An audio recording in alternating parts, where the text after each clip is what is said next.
Image news కి స్వాగతం. రాజ్యాంగ నిర్మాత డాక్టర్ బిఆర్ అంబేద్కర్ జయంతిని మండల కేంద్రమైన రాయవరంలో జేబీఎం యూత్ ఆధ్వర్యంలో ఘనంగా నిర్వహించారు. ఈ కార్యక్రమానికి మాజీ పార్లమెంట్ సభ్యులు జీవీ హర్షకుమార్ ముఖ్య అతిథిగా హాజరై అంబేద్కర్ విగ్రహానికి పూలమాలలు వేసి ఘనంగా నివాళులర్పించారు.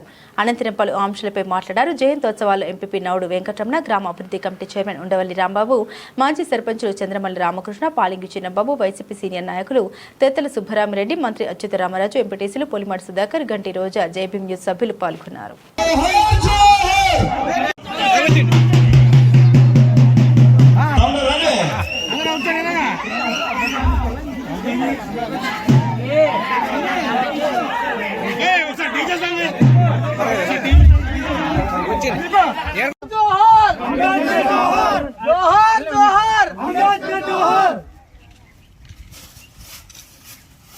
ఈ సంవత్సరం ఎందుకు ఇంత ఘనంగా జరుపుకుంటున్నారని ఆలోచిస్తే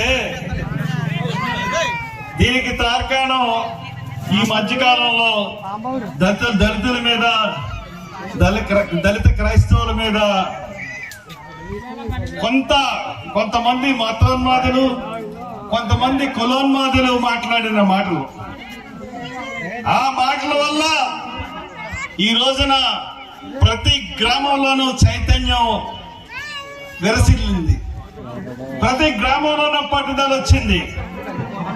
మా నాయకుడు అంబేద్కర్ కి మేము ఖచ్చితంగా ఈ సంవత్సరం నివాళులు అర్పిస్తాం, ఖచ్చితంగా నివాళులు అర్పిస్తాం.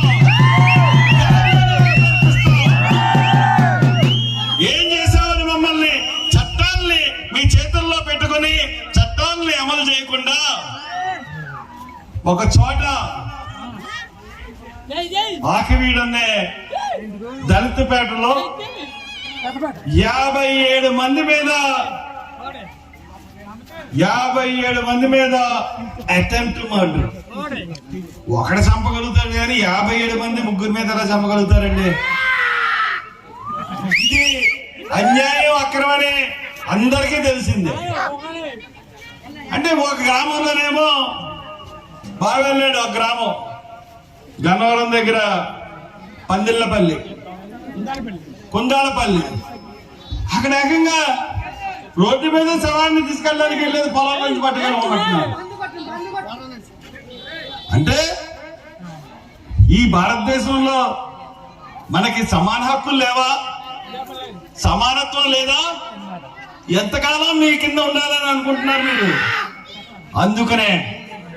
అందుకనే ఈరోజు ఇంత చైతన్యం. మీతో పాటు మేమేం తక్కువ కాదు, అన్నిటిలో సమానత్వం కావాలి. మీ సమానత్వం ఇవ్వలేదనుకుంటే మీ కర్మ. మేము ఏం చేయాలనుకుంటే ఈ దేశంలో అదే చేస్తాం.